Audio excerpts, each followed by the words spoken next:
Gold, trusted gold buyers. మీరు తాకట్టు పెట్టిన బంగారాన్ని విడిపించి ఈ రోజు ఉన్న మార్కెట్ ధరకు కొనబడను.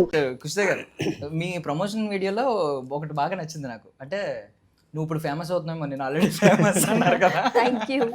భలే ఉంది అసలు. అంత బాగుందా? Yeah, చాలా బాగుంది. అంటే సింక్ అయింది కొంచెం. మీరు I mean social media sensation కదా. థాంక్యూ. అంతే కదా బేసికల్లీ. ఇప్పుడు యాక్చువల్లీ వీళ్ళిద్దరూ కోవిడ్ దాటి వచ్చిన వాళ్ళు. మీరు ఆల్మోస్ట్ ఐ మీన్ కోవిడ్ టైంలో తట్టుకొని వచ్చిన మీరిద్దరు కూడా ఐ మీన్ చాలా చేంజెస్ చూసారు ఇండస్ట్రీలో. ఒక ఇండస్ట్రీ ఎలా ఉండేది, ఇప్పుడు ఎలా ఉంది, ఇవన్నీ మీరు చూసారు. బేసికల్లీ మీరు చాలా చెప్పాలనుకుంటే ఎన్ని నచ్చుతున్నాయి. ఎక్స్పీరియన్స్ వచ్చింది. కోవిడ్ రాలేదు కానీ ఎక్స్పీరియన్స్ వచ్చిందండి. ఓకే. సో మీరు మొత్తం జెన్జీకి బాగా అటాచ్ అయిన వాళ్ళు. మీ లైఫ్ స్టైల్ కూడా నాకు తెలిసి కొంచెం సిమిలర్గా ఉంటుంది. సో ఏంటి మీ జెన్జీ లైఫ్ స్టైల్కి 3 రోజెస్లో ఈ రోజు లైఫ్ స్టైల్కి ఏమన్నా సిమిలారిటీస్ ఉన్నాయి? అసలు కాదండి, దానికి నాకు సంబంధం లేదు. మీ పర్సనల్లీ సంబంధం లేదంటున్నారా? Okay okay. నేను చాలా షై. ఆ క్యారెక్టర్కి నాకు మొత్తానికే ఆపోజిట్ అన్నమాట. టీజర్ చూసినప్పుడు ఏమన్నా అనిపించిందా? స్టార్టింగ్ షాటే అక్కడ నుంచి స్టార్ట్ చేశారు అంటే చూసిన తర్వాత అర్థమవుద్ది. బట్ అంత ఏం చెప్పాలి అంటే end of the day attention grab చేయడం అవసరం. ఫస్ట్ హుక్ లైన్ ఏదనేదే మాకు కూడా అవసరం. ఇంటర్వ్యూ ఎలా చెప్తాం అప్పుడే ఆడియన్స్ వెయిట్ చేస్తాడు. ఈవెన్ ప్రోమో కట్ కూడా 1 minute ఎంత బాగా కట్ చేసాం అనేది ఆడియన్స్ కావాలి. సో మీ ఫస్ట్ షాట్ కూడా అలా పెడితేనే ఆడియన్స్ అటెన్షన్ ఉంటుంది. ఎంత బోల్డ్గా ఉంది ఐ మీన్ బికాస్ అక్కడ మాస్ ఉన్నారు కదా, మాస్ మూవీ మేకర్స్, SKN గారు వీళ్ళందరూ. సో బేసికల్లీ మేమేం నెగిటివ్గా అనలేదు, మీరు ఎలా చెప్పాలని నాకు చెప్పడానికి రావట్లేదు అంతే, అలా ఏం లేదు. ఏంటి ఏమన్నా ఐ మీన్ ఎన్ని రోజులు చేసిన క్యారెక్టర్స్ తో పోలిస్తే ఏదైనా ఎక్సైటింగ్ గా ఏమైనా అనిపించిందా ఇందులోనా? ఇది నా best till date best. So okay. So రోజు విషయానికి వస్తే నార్మల్లీ ఫ్లవర్ చాలా అందంగా ఉంటుంది, కింద ముళ్ళు ఉంటాయి. సో మేము యాక్చువల్లీ అనుకుంటాం, అరే అందమైన అమ్మాయిల దగ్గరికి వెళ్ళొద్దురా, ముళ్ళు ఉంటాయి, గుచ్చుకుంటాయి, డేంజర్ అని. బట్ మీకు పర్సనల్లీ మీ ముళ్ళు మీకే గుచ్చుకున్న సందర్భాలు ఉన్నాయి? అంటే మీ ఐ మీన్ మీరు అందంగా ఉండడమే, లైక్ మీరు కొంచెం అనుకోగా ఉండడమే, సాఫ్ట్గా ఉండడమే, ఎంతమందిని అట్రాక్ట్ చేయడమే మీకు ఎప్పుడైనా కొంచెం నెగిటివ్గా అనిపించిందా? ఈ గ్లామ్ ఫీల్డ్ కాబట్టి ఇది అర్థం కాలేదు. ఆర్ఆర్ పడుతుందిగా, కాకి ఆర్ఆర్ పడుతుంది. అంటే నేను అందంగా ఉండడం వల్ల వచ్చిన ప్రాబ్లమ్ నా గురించి నేను డబ్బా కొట్టుకోలేదు. పాపులారిటీ వచ్చిన వాళ్ళ ప్రాబ్లమ్స్ బికాజ్ ఫ్యాన్ ఎన్కౌంటర్స్ చూస్తూ ఉంటారు. ఎన్కౌంటర్. సో అలాంటివి ఏమన్నా ఉన్నాయా పోనీ? నాకు అంత గుర్తు రాలేదు కానీ ముళ్ళు లాంటి సిచ్యువేషన్స్ అంటే being nice to people is always good, kind to people. అంటే మంచిగా మాట్లాడతాం, అయ్యో మంచిగా ఉంటుంది, కానీ కొంతమంది అది అడ్వాంటేజ్ తీసుకుంటారు. సో అప్పుడు you have to be little harsh. Especially girls ఏంటంటే అరే చాలా సాఫ్ట్ ఇది అది ఉంటారు, కానీ వాళ్ళు ఎప్పుడైతే అది కాదు, కరెక్ట్ కాదు అని ఎప్పుడైనా వాళ్ళు మాట్లాడినప్పుడు వాళ్ళు యారగెంట్ అనేస్తారు. సో ఐ థింక్ మాకు థాన్స్ 2 sides ఉంటాయి. లైక్ ఇలా మాట్లాడితే అడ్వాంటేజ్ తీసుకుంటే, ఇలా మాట్లాడితేనేమో యారగెంట్ అని అంటారు. But you have to be both. You can't be always be nice to people, they'll take you for a ride. యూ హ్యావ్ టు సే no and you have to address situations also.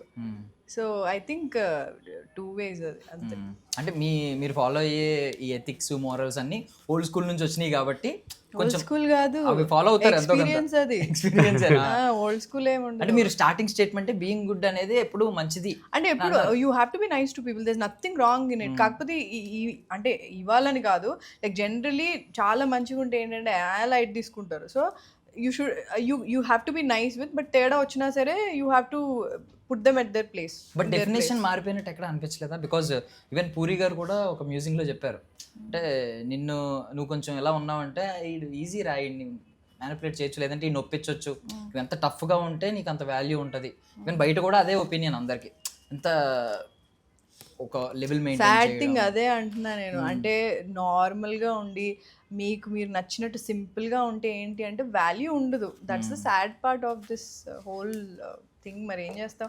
కానీ ఇప్పుడు let's say అంటే ఒక show off గానీ ఏదైనా చేసి అబ్బో ఏదో ఉంది అని అనుకుంటారు కదా, that's a sad part. But shouldn't work like that కదా. ఎలా ఉన్నా సరే నువ్వు you should see them as a person, how they are person, ఎట్లా నిన్ను ట్రీట్ చేస్తున్నారు అన్నది ఇట్స్ ఇంపార్టెంట్. కరెక్ట్. సో మీరండి ఐ మీన్ కొంచెం పోస్ట్ కోవిడ్ కాకుండా ప్రీ కోవిడ్ ముందు వెళ్ళాం అనుకోండి, మనకి బేసికల్లీ ఫ్లవరే నార్మల్గా చెట్టుకు కోసుకుని తెచ్చుకునేవాళ్ళం. ఇప్పుడు ఫ్లవర్ అంటే ఆడ ఎక్కడి నుంచో తెస్తున్నాడు, ఇది ర్యాప్ చుట్టి ఇంత హడావుడి చేసేస్తున్నాడు. చాలా చేంజెస్ వచ్చినాయి దానికి దీనికి. రోడ్లో అమ్మేస్తున్నాడు. సో మీరేం అబ్జర్వ్ చేశారు ఇండస్ట్రీలో చేంజెస్ అప్పటికి ఇప్పటికి? ఏవి నచ్చినాయి, ఏవి నచ్చలేదు?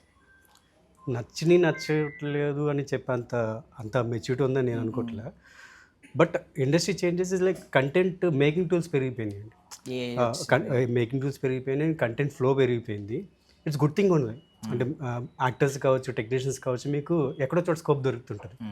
When you are rightly performed, నీ స్కిల్ నువ్వు రైట్లీ షోకేస్ చేసుకున్నప్పుడు రైట్ పీపుల్ మిమ్మల్ని పిక్ చేసుకుంటారు. సో దట్ మేడ్ జాబ్ ఇంకా ఈజీ చేసిందని నా చిన్న నమ్మకం. సో ఆ చేంజెస్ అన్నీ మంచికే. సో 3 రోజెస్ అనగానే పోస్టర్స్లో వెళ్ళే ఉంటారు, మొత్తం అటెన్షన్ అంతా వీళ్ళ మీద ఉంటుంది. దీనిలో మన వాళ్ళ పాత్ర ఏముంది అసలు? ఇగో వచ్చాం కదా, పిలిచారు. బిజీ ఉండి వెళ్ళినప్పుడు ఇంకో ఇచ్చినప్పుడు కూడా పోస్టర్లో మన ఫోటో లేదు. ఎంత డామినేషన్ అంటే దట్స్ గుడ్ థింగ్ అండి. It's all about the girls. వాళ్ళ ఎనర్జీ మధ్యలో కొంతమంది అబ్బాయిలు ఉంటారు, వీళ్ళ సిచ్యువేషన్స్ ఉంటాయి. బట్ వాళ్ళే ప్రొజెక్ట్ వాళ్ళ ప్రొజెక్ట్ అయితే దీనికి న్యాయం జరుగుద్ది. నైస్. మీరు చాలా తెలివైన వాళ్ళు.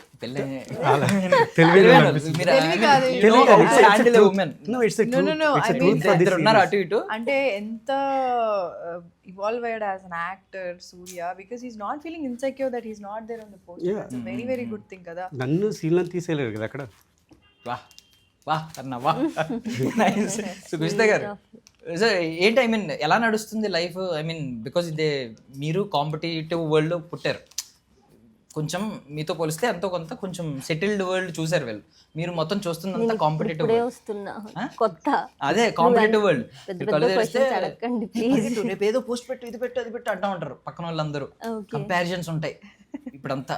సో ఇలాంటివన్నీ చూస్తున్నప్పుడు ఏమనిపిస్తుంది? నేను కంపేర్ చేసుకోను కదా. చేసుకోరు అసలు? అసలు మీరు ఎంత ప్రెషర్ పెట్టినా కుషిత ప్రెషర్ తీసుకోదు, ప్రెషర్ ఇస్తుంది. సీరియస్లీ అసలు కంపేర్ చేసుకోరా? హౌ అంటే ఎలా బ్రతకాలండి ఈ సొసైటీలో కంపేర్ చేసుకోకుండా? కొరియన్ మాట్లాడుతూ నేను అంత పట్టించుకోనండి. ఓకే, నార్మల్గా మీరు ఎలాంటి టైప్ ఆఫ్ క్యారెక్టర్స్కి స్టార్టింగ్ అట్రాక్ట్ అవుతారు? ఇన్స్టెంట్గా మిమ్మల్ని గ్రాప్ చేయాలి, వచ్చింది ఒక 10 నిమిషాలు చూడగానే మిమ్మల్ని ఓకే చెప్పాలంటే స్క్రిప్ట్, మిమ్మల్ని మీ అటెన్షన్ గ్రాప్ చేసే క్వాలిటీస్ ఏమి ఉండాలి ఒక స్క్రిప్ట్లో? ఫస్ట్ స్క్రిప్ట్ ఉండదు. సారీ. యాక్టింగ్ చేసే స్కోప్ ఎక్కువ ఉంటే నేను ఐ డూ, ఏదైనా నేను చేస్తాను. యాక్టింగ్ చేసే స్కోప్ అంటే ఐ మీన్ ఎమోషన్స్ అన్నీ ఉండాలా? యా.